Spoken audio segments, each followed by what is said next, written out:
सावित्रीबाई फुले पुणे विद्यापीठात गांजा पकडल्याचा आरोप विद्यार्थी संघटनांनी केला। त्यानंतर ठाकरे गटाच्या नेत्या सुषमा अंधारे आणि काँग्रेसचे आमदार रवींद्र धंगेकर यांनी कुलगुरूंची भेट घेऊन जाब विचारला।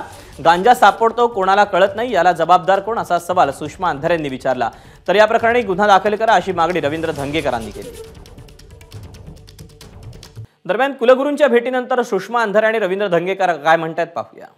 5 मुद्दे आता विद्यापीठाने मान्य केलेले आहेत।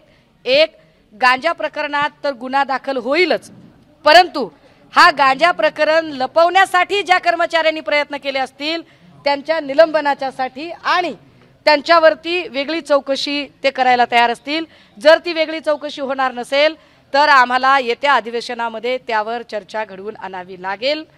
गांजा ज्या रूममध्ये सापडला, ज्या वर्गात सापडला, त्या हॉस्टेलमध्ये सापडला, त्याची गेली 16 दिवस झाले त्याची चौकशी करत नाहीत।